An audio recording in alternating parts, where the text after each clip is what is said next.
오늘 새로 나오신 모든 분들을 또 주님의 이름으로 환영합니다.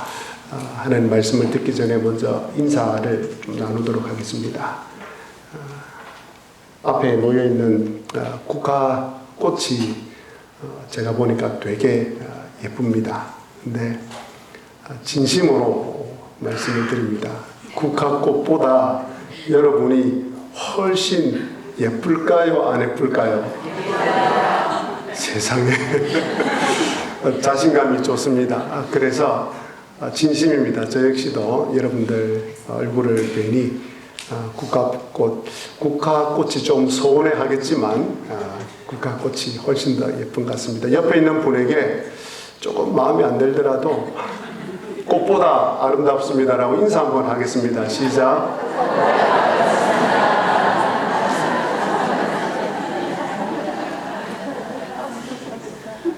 마음속으로 나이 80에 무슨 꽃보다 아름답다고 하나 싶으지만 정말입니다. 꽃보다 아름다우십니다. 꽃보다 아름다우신 여러분에게 오늘 하나님께서 들려주시는 말씀 한번 들어보시길 바랍니다. 어느 마을에 두 아들이 살았습니다. 그런데 하루는 작은 아들이 아버지에게 와서 유산을 달라고 하는 겁니다. 유산이라는 것은 아버지가 죽고 나면 물려주는 것인데 아버지가 살아 계시는데 이 둘째 아들이 와서 유산을 달라고 합니다. 아버지가 아들에게 이런 불효막심한 놈 같으니라고 그런 말도 안 되는 소리를 어디서 유산을 물려달라고 저리 가! 라고 하셔야 되는데 아버지가 둘째 아들에게 둘째 아들의 유산의 몫을 줍니다. 둘째 아들이 아버지로부터 엄청난 유산을 받았습니다. 이걸 가지고 어떻게 할까 고민하다가 며칠이 지나자 결심을 합니다. 이 많은 돈을 가지고 먼 나라로 가기로 작정합니다. 아버지를 떠나서 아버지의 간섭을 떠나서 멀리 가서 마음대로 살고 싶었습니다. 자기 하고 싶은 대로 살고 싶었습니다. 그래서 먼 나라로 갔습니다.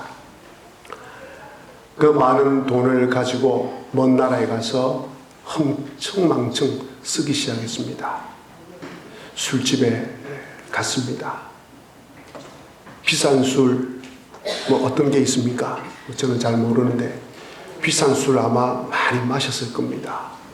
술을 마시다 보니 또 옆에 또 여인들이 따르지 않겠습니까? 또 여인들과도 놀았습니다.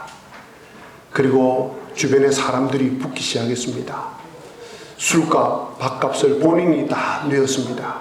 그러니 정말 많은 사람들이 따르기 시작했습니다. 둘째 아들은 돈과 함께 쾌락 속으로 죄악 속으로 점점 빠져들어갔습니다. 그러다가 돈이 다 떨어졌습니다. 돈이 다 떨어지니 잘 데도 없고 먹을 것이 없었습니다. 그래서 그 전에 함께 지내던 친구들 집에 찾아갔습니다. 돈이 다 떨어졌으니 내게 잠자리를 좀 제공해 달라고 먹을 것을 좀 제공해 달라고 그러자 친구들은 하나같이 등을 돌렸습니다. 돈이 있을 때는 따르더니 돈이 떨어지고 나니까 친구들도 다 떨어져 나갔습니다. 그런데 하필 그 해에 그 나라에 큰 흉년이 들었습니다. 다른 나라에서 왔다고 직장을 구할 수가 없었습니다. 그래서 아르바이트를 할 수밖에 없었습니다. 어느 집에서 아르바이트를 하도록 허락을 해 주었습니다. 그런데 그 집 주인이 이 둘째 아들에게 시킨 일은 돼지를 치는 일이었습니다. 제가 들어보니 우리 지세포 지역에도 과거에 돼지를 친 일들이 있었다고 합니다. 혹 여러분 가운데서도 지세포뿐만 아니어도 돼지를 친 경험이 있으리라 생각합니다. 그 돼지 치는 일을 이 둘째 아들이 하게 되었습니다. 이 돼지 치는 일이 굉장히 어렵습니다. 저 역시도 돼지를 직접 쳐보지는 않았지만 제가 45년 전쯤 됩니까? 제가 장승포 옥수동에 살았습니다. 그곳에서 유년기 시절을 보내면서 돼지 치는 모습들을 또 돼지 치는 곳에 가보아서 알고 있습니다.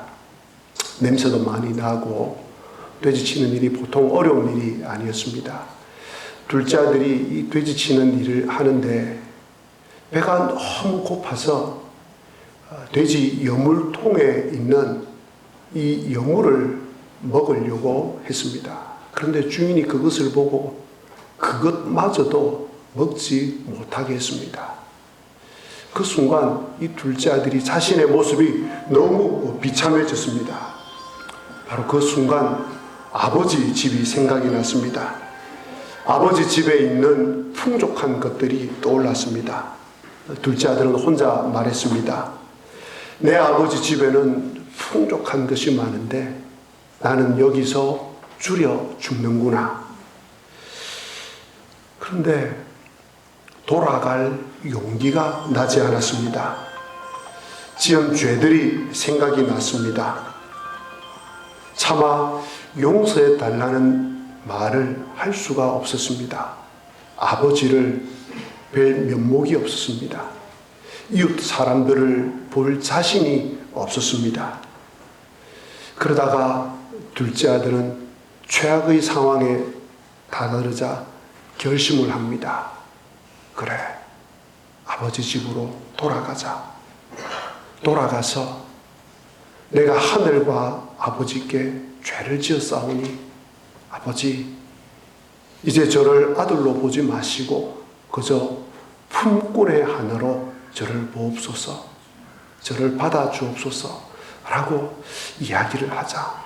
그러면 아버지께서 용서해 주시지 않을까라는 생각을 했습니다. 아들은 일어나서 아버지 집으로 걸어가기 시작했습니다. 옷은 남루할 대로 남루해졌습니다. 누군지 도무지 알아볼 수 없을 만큼 초라한 행색이었습니다. 머나먼 길을 걷고 또 걸어서 아버지가 있는 곳, 자기가 살던 집 가까이에 이르렀습니다. 이웃 사람들이 볼까 싶어서 고개를 숙이고 천천히 뚜벅뚜벅 걷기 시작하였습니다. 둘째 아들이 떠난 이후로 아버지는 잠을 잘 수가 없었습니다. 매일 저녁 늦게까지 아들이 돌아올까 싶어서 대문 앞에 나가서 기다렸습니다. 그런데 하루, 이틀, 사흘, 한 달 지나도 아들은 돌아오지 않았습니다. 그러나 아버지는 포기하지 않았습니다. 매일 저녁마다 대문 밖에 나가서 돌아올 아들을 기다리고 있었습니다. 그러던 어느 날, 그날도 변함없이 대문 밖에 서서 아들을 기다리고 있는데 저 멀리서 한 사람이 걸어오고 있었습니다. 마치 아들처럼 보였습니다. 그러나 아무리 거리가 멀어도, 아무리 행색이 알아볼 수 없을 정도가 되었어도 아버지는 아들을 알아볼 수 있었습니다. 분명 자신의 아들이었습니다. 아들임을 확신한 아버지는 그 순간 아들아! 아들아! 라고 불렀습니다. 아버지는 눈물을 흘리며 아들이 있는 곳까지 달려갔습니다. 그리고 아들을 끌어안았습니다. 아들에게서 말할 수 없는, 견딜 수 없는 냄새가 진동을 했습니다. 그러나 아버지는 아랑곳하지 않고 아들을 껴안았습니다. 그리고 아들의 입술에 키스를 해 주었습니다. 입을 맞추었습니다. 아들은 너무 당황했습니다. 아버지로부터 책망을 들을 줄 알았습니다. 네가 내 아들이라는 것이 정말 부끄럽구나. 이웃 사람들이 지금까지 뭐라고 비아냥거렸는지 너 아느냐? 어떻게 그런 뻔뻔한 얼굴로 돌아왔느냐? 무슨 염치로 돌아왔느냐? 라고 말할 줄 알았는데 아버지는 그런 말씀을 전혀 하지 않았습니다. 무슨 죄를 지었는지, 무슨 잘못을 했는지 일절 물어보지 않았습니다. 아들은 그 아버지 앞에 무릎을 꿇고 말했습니다. 아버지, 제가 하늘과 아버지께 죄를 지었습니다. 이제부터는 아버지의 아들이라 부르지 말아 주십시오. 저는 아버지의 아들이 될 자격이 전혀 없습니다. 저를 그저 품꾼의 하나로 삼아 주십시오. 라고 말을 했습니다. 그래서 아버지가 아들에게 말했습니다. 종들을 보고 이렇게 말했습니다. 제일 좋은 옷을 내어다가 입혀라. 손에 가락지를 끼워 주어라. 발에 신을 신겨 주어라. 그리고 살진 송아를 잡고 잔치를 준비하여라. 이 내 아들은 죽었다가 다시 살아왔느니라. 잃었다가 내가 다시 얻었노라. 라고 하면서 잔치를 벌였습니다. 사랑하는 교우 여러분, 그리고 오늘 저희 교회에 처음 오신 여러분, 모든 인간은 하나님을 떠난 사람들입니다. 하나님을 떠나서 자기 마음대로 살아가고 있습니다. 자신의 욕망대로, 자신의 쾌락대로, 자신이 하고 싶은 대로 죄를 지으며 살아가고 있습니다. 하나님 앞에서 죄인 아닌 사람이 누가 있겠습니까? 여기 계신 분 가운데 가장 선한 사람에게 물어보아도 역시 하나님 앞에 자신이 죄인임을 아마 거부할 수 없을 것입니다. 이 죄로 인하여서 죄를 지은 사람들 때문에 수많은 사람들이 고통을 겪으며 살아가고 있는 것이 이 시대, 이 사회의 모습입니다.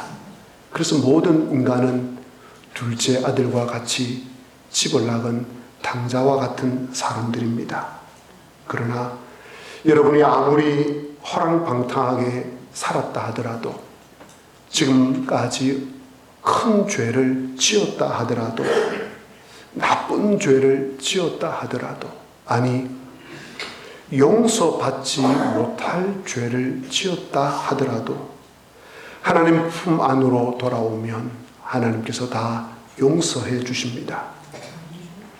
하나님께서는 여러분의 죄를 묻지 않으십니다. 벌을 내리지도 않으십니다. 내쫓지도 않으십니다. 여러분이 돌아오신 있는 모습 그대로 하나님께서는 품어주십니다. 그리고 하나님 품으로 돌아오면 하나님께서는 여러분에게 가장 좋은 것을 베풀어 주십니다. 하나님의 집으로 돌아온 여러분에게 여러분이 필요한 모든 것을 제공해 주십니다. 그 하나님의 넓으신 품으로, 그 하나님의 사랑의 품으로 돌아오시지 않겠습니까?